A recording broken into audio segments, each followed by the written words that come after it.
কিয়ামতের সময় আল্লাহ তাআলা মালাকুল মাউতকে বলবেন সবার রূহ কবজ করে ফেলো, সবার, কেউ থাকবে না, সবার রূহ কবজ হয়ে যাবে। আল্লাহ মালাকুল মাউতকে বলবেন, মালাকুল মাউত কি অবস্থা? বলবে সব শেষ। মাইয়াব্বা, কে বাকি? মালাকুল মাউত বলবে জিনেরা বাকি, যাদেরকে দেখা যায় না। আল্লাহ বলবেন জিনদেরকেও শেষ করে ফেলো, রূহ কবজ করো। মালাকুল মাউত আজরাইল জিনদের রূহ কবজ করবে। আল্লাহ এবার জিজ্ঞেস করবে, ইয়া মালাকাল মাউত আখবিরনি মাইয়াব্বা, এবার বলো আর কে বাকি? মালাকুল মাউত বলবে, আল্লাহ মানুষগুলো সব শেষ, জিনগুলাও শেষ, এবার বাকি ইবলিশ শয়তান, ইবলিশরেও শেষ করো, ইবলিশও শেষ। আল্লাহ আবার জিজ্ঞেস করবেন, ইয়া মালাকাল মাউতি মাইয়াব্বা, আর কে বেঁচে আছে বলো? মালাকুল মাউত বলবে, আল্লাহ আপনার কথা অনুযায়ী পৃথিবীর সব মানুষের রূহ কবজ করলাম, সব জিনদের রূহ কবজ করলাম, ইবলিসের রূহ কবজ করলাম, এখন আছে শুধু ফেরেশতারা। আছে কারা?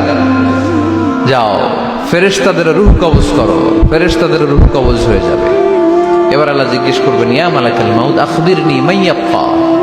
মালাকুল মাউত বলবে, আল্লাহ আপনার কথা মতো ধরে ধরে সব শেষ, ফেরেশতাও শেষ, চারজন ছাড়া।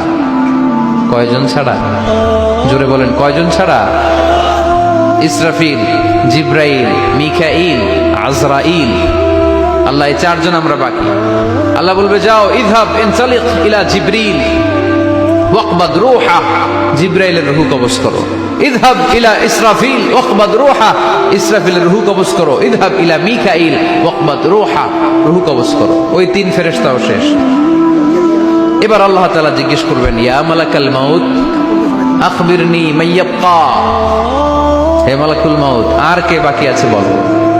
মালাকুল মাউত বলবে, আল্লাহ আপনার কথা মতো মানুষগুলো শেষ, জিনগুলো শেষ, ইবলিশ শেষ, আমার বাকি তিন ভাই ইসরাফিল, মিকাইল, জিব্রাইলও শেষ, শুধু আমি, শুধু আমি। আল্লাহ বলবেন, কেউ নাই? মালাকুল মাউত বলবে, না আল্লাহ কেউ নাই। এবার আল্লাহ তাআলা বলবেন, মালাকুল মাউত তুমি তো সবাই রে মারছো, এবার তুমি মরো, এবার তুমি মরো, তুমি মরো। শোনার সাথে সাথে মালাকুল মাউতের কাঁপুনি ছুটে যাবে, খিঁচুনি এসে যাবে ভয়ে। আল্লাহ বলবেন, কাঁপুনি দিয়ে তো লাভ নাই, কারণ কুল্লু নাফসিন যায়িকাতুল। রব্বুল আলামিন বলবেন, মালাকুল মাউত কেঁদো না, এটাই দুনিয়ার বিধান, আমি আল্লাহর দেয়া বিধান, এটাই জন্মালেই মরতে হয়। যাও জান্নাত জাহান্নামের মাঝখানে একটা জায়গা আছে, জায়গাটার নাম হলো আরাফ।